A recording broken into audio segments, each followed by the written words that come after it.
Conflict resolution. Hello. I am Kalexa. Welcome to subtopic conflict resolution.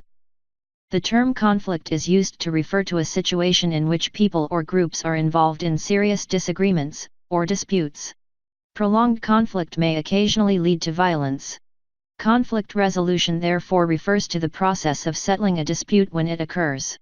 In any society, conflicts may occur between individuals or groups. When conflicts occur, ways and means of solving them must be sought. We will discuss the various aspects of conflicts, identify the types of conflicts, outline the causes of conflicts, and look at ways of solving conflicts when they occur. Peace is an important ingredient in the development of a nation, and in maintaining national unity. Causes of conflicts. Economic issues. Economy refers to industry and the accumulation of wealth. An economic conflict therefore would arise when any number of parties have a dispute on matters that affect the development of trade, industry, and wealth. A good example of this form of conflict is a dispute between an employer and an employee. Employees may see themselves as being underpaid and therefore try to convince the employer to give them better pay. This may be done through negotiations among other methods, as we shall see below. Social issues. Social refers to that which concerns people, groups, and communities and their relationship with each other. When people in a group fail to agree on matters concerning their lives, this is referred to as social conflict. An example of a social conflict is when there is a family dispute. In these instances, village elders are called in to solve the conflict. Sometimes the disagreements may be between more than one family member, they could be disputes between clans or tribes. Political issues. Political refers to that which is of a nation or a state. Political affairs refers to matters of a government and of the general public. Conflicts between political parties are good examples of political conflicts. We have already seen that many society conflicts arise over various issues. These may be economic, social, or political in nature. Let us now look at the various levels of conflicts. Levels of conflict. 1. Individual versus individual.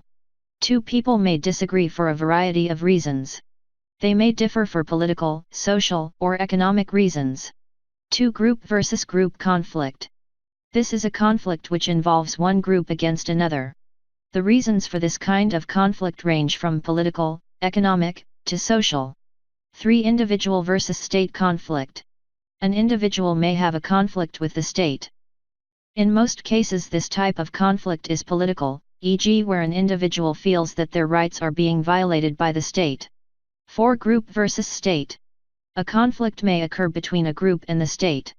This may be caused by various reasons, e.g. a trade union demanding the improvement of the terms and conditions of service of its members.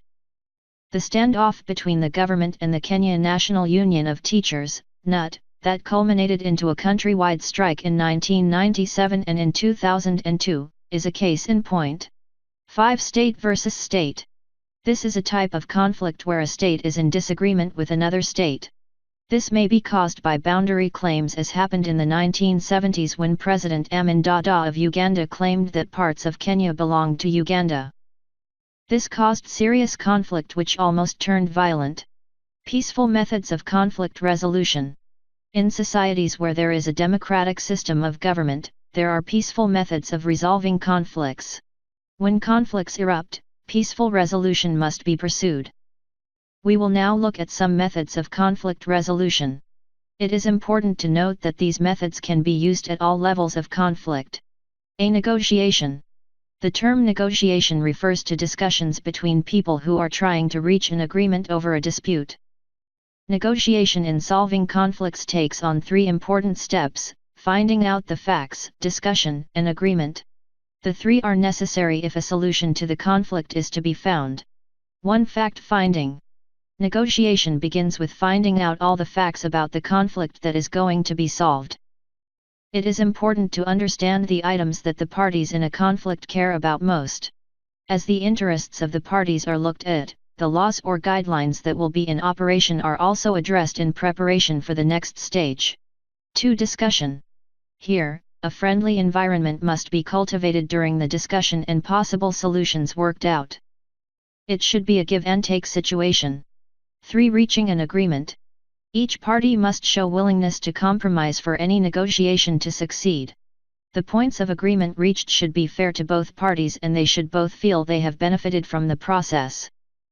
B. Arbitration. This refers to a situation where a disagreement is solved by a neutral person. The person who is chosen to resolve the dispute is called an arbitrator. He or she listens to the two sides involved in a conflict and helps them to reach an acceptable decision.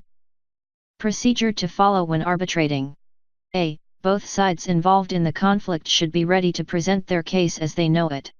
B. After listening to the complainant's side of the story, the arbitrator then asks questions to clarify some aspects of the story. The other group in the conflict will also ask questions. C. The second group should then respond to the story by the first group through a representative and then the arbitrator should ask questions for clarification. D. On the grounds of the applicable rules, the arbitrator should consider the facts and then make a decision. Many companies prefer this method because it is cheaper and helps them avoid negative publicity. C. Mediation.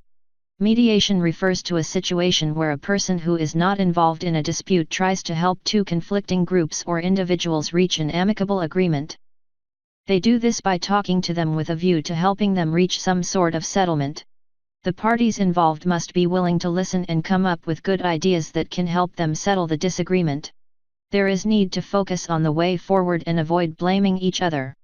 Steps towards mediation. A. In way of introduction, the mediator should explain the rules. The mediator is supposed to help the two parties reach an agreement and not to impose a decision on them. B. The two parties that are involved in the conflict should explain in their own words what the problem is. The complainant should explain first and then the other party. Neither party should interrupt the other. C. After listening to each party, the mediator summarizes the stories from each party and also identifies the facts. D. Solutions are suggested by the mediator and the parties are invited to give their opinions of the solutions proposed. E. Depending on the two parties' reaction, the solutions may be looked at afresh and then an acceptable solution identified. F. An acceptable agreement is then reached by both parties. The agreement is written down. Each party must be committed to it. Summary. In summary, the Kenya government has made efforts to foster unity since independence. This has been done in several ways, including changing clauses of the constitution to give all Kenyans equal rights. There has been an emphasis on the areas that promote national unity. These include improving access to education for all. Having one government unites Kenyans, so is having a national educational curriculum. As a nation we can communicate much easier because we have a national language. We can further communicate with the rest of the world because we have an official language, English. Over the years, Kenya has endeavored to develop a common culture through sports, drama, holding national activities and handling disasters. Teaching of history in schools has created a sense of oneness as Kenyans realize that they share a common history. Our unity may be challenged by factors such as tribalism, nepotism, poverty, ignorance, and intolerance of divergent views. Occasionally, various conflicts arise. They may be caused by disagreements on either economic, social, or political issues. When they arise, we must employ the best methods possible to solve them. There are three main methods of conflict resolution. These are negotiation, arbitration, and mediation. This marks the end of this subtopic. Thank you for being with us up to this moment, and please ensure to subscribe to be notified of new educative videos.